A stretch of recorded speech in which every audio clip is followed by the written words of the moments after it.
Good evening. I would go from door to door until I found a playmate, and often I called for a girl called Leslie. She was a podgy girl with plaits who was 2 years below me at school. She had flushed cheeks which got redder when she was in a temper, and Leslie threw quite spectacular tantrums. Leslie's mother was glamorous. She was blonde with bronze skin, like she had just come back from holiday, even when she hadn't. Mystery. Springfield Road is the name of the road in Hastings, East Sussex, England, where my grandfather bought that house in the 1950s, and my father grew up in that house, and it stayed in our family for years. It was where we used to go on Easter holidays and summer holidays. My father was a bit of a mystery. He kind of went away to sea when I was 2 years old.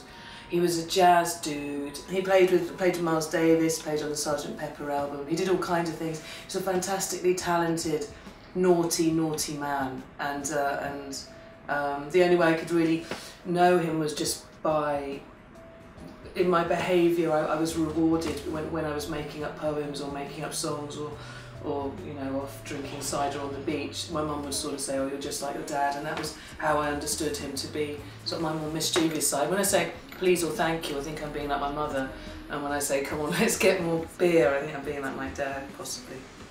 I didn't know what it was about Leslie. I think I felt sorry for her. I never played with her at school. She was an only lonely child and her father had died at sea.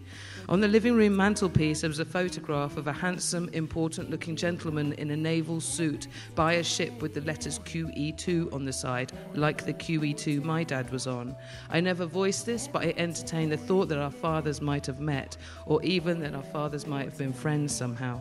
When you sit down to write a memoir, the first thing you do is write borrowed memories, things that people have told you, things that people remember you doing, things that where you were funny or silly, your brother laughs at you or your mother laughs at you the time when you did this, did the other. So then you actually have to use your real memory and then sift through which are dreams and which are real memories, which are supposed and which are borrowed. It's quite a journey, it's quite a thing to do. If I was king of the world, I'd make everyone do it at least once.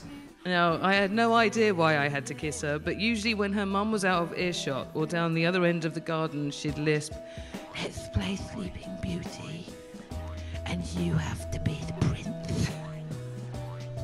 And I knew what came next. "And kiss me." She lay back on her bed with her outstretched arms, her hair feathered on the pillow. She looked up at me, then closed her eyes, and in a faraway voice she'd whisper, "Kiss me." I think it's an important book because I think it's a book that's got, it's kind of, it's got a lot of humour in it. It's funny, bittersweet. I don't know, it'll make you cry, it'll make you laugh, it'll make you craft. Craft is a word I invented. It's a combination of crying and laughing. If you want a really good craft, that's kind of when your eyes well up and you go, "Ah," like that. It's kind of makes you feel like that. But it's also celebratory of life and empowering. You can't imagine that I walk around with such a big grin on my face because I was locked in a cupboard and made to eat cat food. I mean, it's not a misery memoir, and it's not woe is me. It's not even, oh, my childhood was more or less. It was our childhood, it was a time, and it's the sound of ice cream vans. That's what it sounds like. Really creepy. "If you kiss me, I will ask my mum if you can stay for tea, and then you can watch Jaws." Come on, it's a fair trade. But it was strange kissing Leslie. She made me lie on top of her and say, "I am the handsome prince." "And you are the princess." Well, she wriggled beneath me. She liked it very much. Her skin flushed and she was overly warm and clammy, chubby. She smelled of milk and something sweet.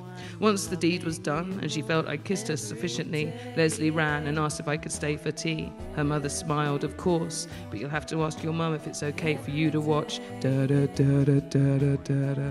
I remember as a pretentious teenager, when I argued with my mum, my mother's dyslexic, and when I'd argue with my mother, she would go, she'd get exasperated with me, so I'd throw a big word at her just to really annoy her. I wouldn't have got away with that with my father, and I would have loved to have played with him.